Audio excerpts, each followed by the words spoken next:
All right, so can't really do. I was hoping to go shell down in the muck today, but yesterday when I got done screwing with the white, I went down there and walked around a little bit, and I was sinking up to the top of my boots, and not about to take a combine down there. 4 or 5 days, might think about it. Today, no, not gonna do it. So obviously still probably too wet to cut beans, too wet to do any tillage, but I need to get stalks chopped before we start thinking about tillage anyway, because so far I've only got one field done, because every time I went to chop stalks it started raining on me. So we're to chop stalks today. I can run for about 3-4 hours, and I got to go deliver some straw this afternoon, and then I got to go to work tonight. So, and then tomorrow I'm probably going to go over and grease the 7300. Well, it should still be full of fuel, but grease the 7300, clean the windows, and depending on how the beans feel, might move it to a field, but I don't know if I'm going to be cutting Wednesday or Thursday. But I should be able to, as of right now, the forecast has held steady for 4 days, which is the longest that we've had a steady forecast in like 3 weeks. But so far the forecast has held steady for the last 4 days that we don't have a rain chance in the next week and a half. So with any luck at all, this week we'll have all the beans cut, I'll have my wheat planted, and with any luck at all, by next weekend, or by the end of next weekend, we will at least be shelling corn down in the muck, if not done. So there's a good possibility hopefully by Monday, we'll be done with harvest and everything, and focus on getting some tillage done maybe and whatnot. So fingers crossed. But anyway, while I'm here at the barn, we're gonna do one last white. This will probably be the last time we talk about the 105 for a little bit, until I actually come to do something with it. Right now, as of right now, I know guys aren't gonna be happy with it, but as of right now, the Cummins swap is winning. I called Brad Maybaugh this morning to talk to him, told him what I had. He's told me that the 105s, apparently at some point, I don't know if the early ones, he asked me where the air cleaner was, and I told him it was in front of the radiator. It's the air cleaner's right here. I don't know if on the early 105s if they had it under the hood like they did on the 55 series or what, but after I told him that, he's like, "You're golden. The one that series or that tractor is gonna be the easiest Cummins swap you can do of all of them." All I need, I've already got the Perkins tub. All I need is an engine and a bell housing and the mounting kit. And Brad said, depending on how cheap I can buy a motor, because he has the bell housing I need, the mounting, he has the entire conversion kit minus the motor sitting on a shelf ready to go. He's got multiples of them, so buying the shit to drop the motor in the frame is no big deal. I've already got the frame. I've got the right bell housing for the 3-speed. The bell housing that bolts to the motor is different than a Perkins. I was hoping they were the same because they look damn near identical, but the Cummins bell housing is different. So basically all I would need is a motor, and I might already have one of those found. But basically he said to put a Cummins in this thing, is depending on how cheap I can find a motor, should not cost any more than $4,000. He said if it costs more than that, he would be very surprised. So far Cummins is winning, because if I found a motor out of a Massey combine, it would have to be a turbocharged motor to match this.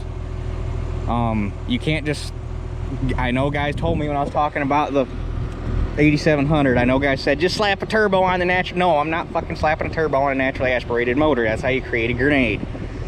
I want this thing to last. I don't want it to be good enough for now. So I'd have to find a turbocharged motor out of a Massey combine. The one that I think I found, I don't think is turbocharged. I think it's naturally aspirated. But I don't know what model combine it's out of yet.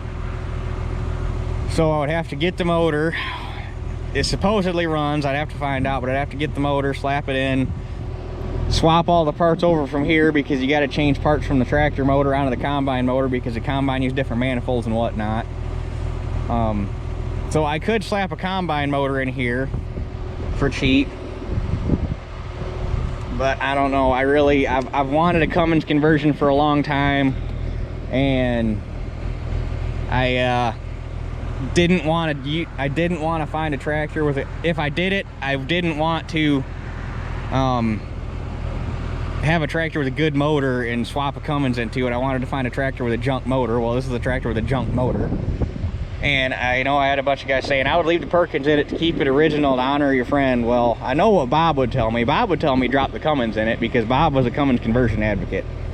When we were overhauling the motor and that, he tried like hell to get us to do a Cummins conversion on that thing, and the only reason we didn't was because they didn't build that many 1955s, and we wanted to keep it original. They built a whole slew of 2105s, so keeping this thing original isn't necessarily high priority. So like I say, Bob would tell me to slap a Cummins in it because he was a Cummins conversion guy. He would get a kick out of that. So, like I say, the Cummins so far is winning. To overhaul this motor, I don't think you guys completely understood what all's fucked up on this motor. I had a bunch of guys say, just keep dump ATF and the rest of it. Number 4, the piston was disintegrating in the sleeve. There was white fuzzy shit growing off the top of the piston. The piston is junk. And the injectors on these things, I've messed with this style of injector before. The only thing sealing that from combustion is at the bottom of the injector. That little peg that sticks out of the bottom is the actual injector tip. That goes down to the combustion chamber, and there's a copper washer that sits in the bottom of that counter bore. And when you torque those nuts down, that is what seals the injector from compression.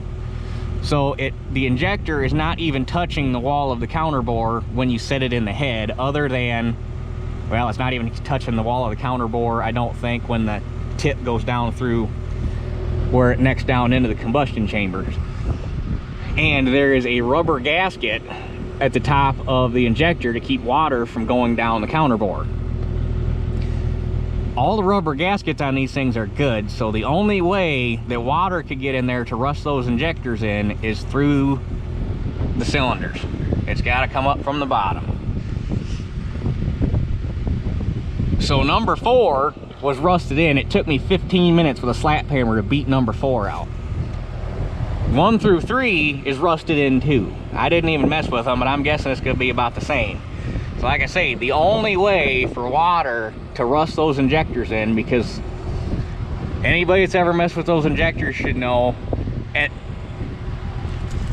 these two came out by hand. I didn't even have to pry on them. I grabbed a hold of them, yanked them right out by hand. Most of the time, if they're a little stuck, you get under here with a pry bar and you give them a little pop, and once you break, most of the time there's soot and stuff build up around the injector tip, and that's what they're stuck on. So the minute you break that, they pull out by hand.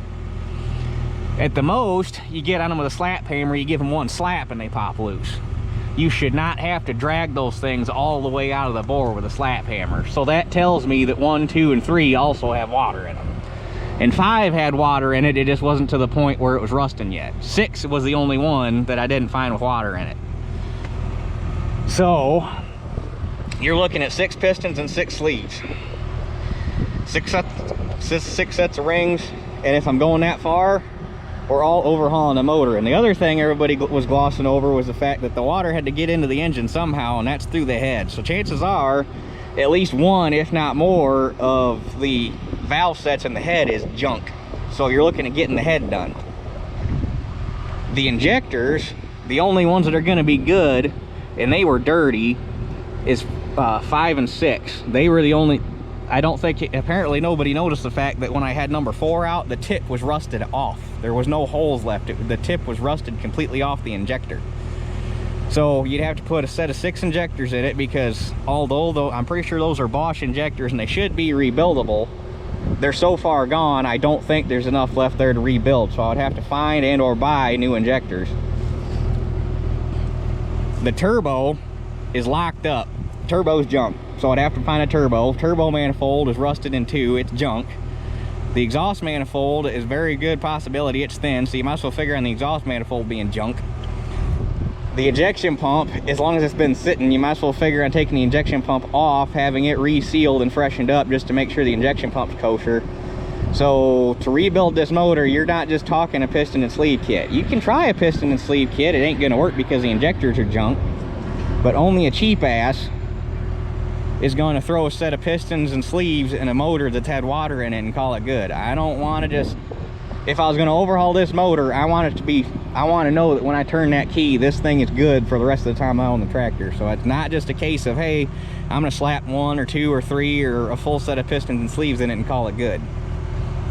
So if this motor had anything done to it, it was gonna get a complete major. It wasn't just gonna be a cheap ass throw a piston in it and call it good.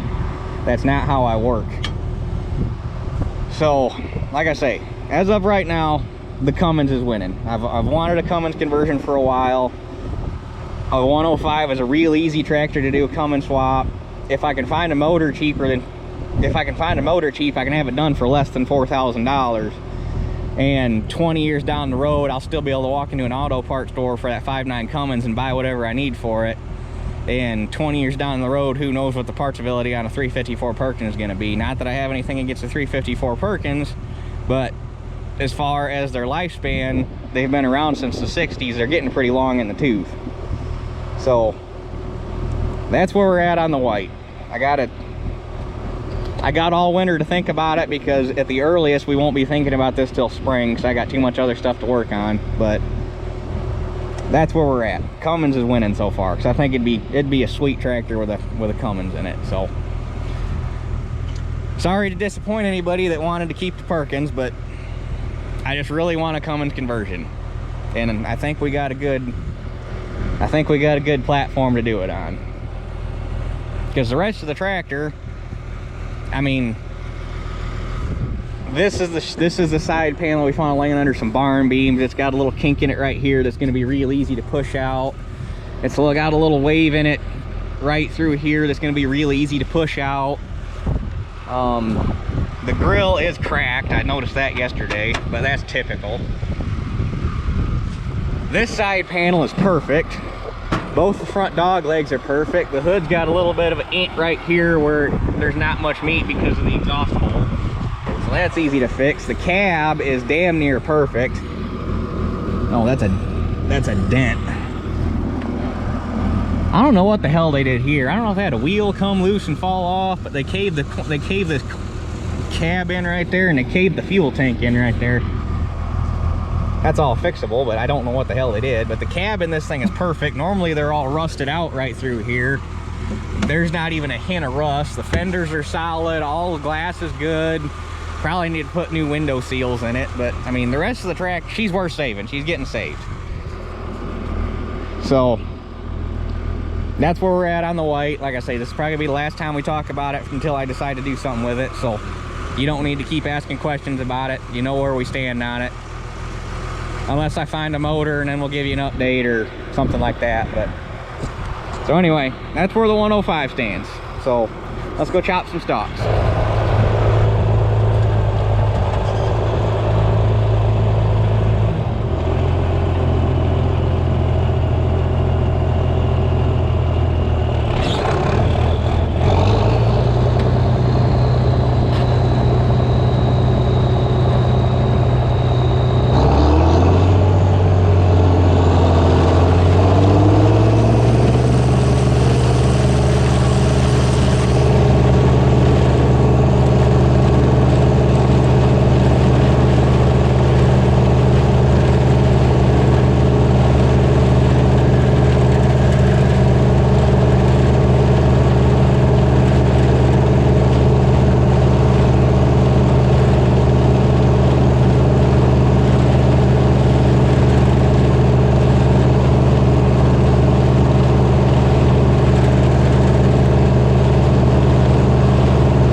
I get today? 17 acres knocked out.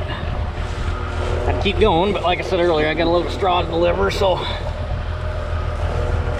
probably go ahead and head back to the house.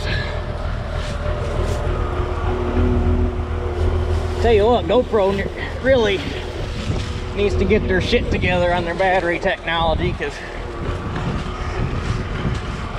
damn camera died on me. Said no battery. It's like, well, that ain't right. I ain't videoed that much. Damn camera did it to me twice. We going along. Right now it's at 30% battery. And without any warning, it's got 0 battery. Like I say, GoPro really needs to work on that, because it's kind of annoying. It only does it when it gets cold.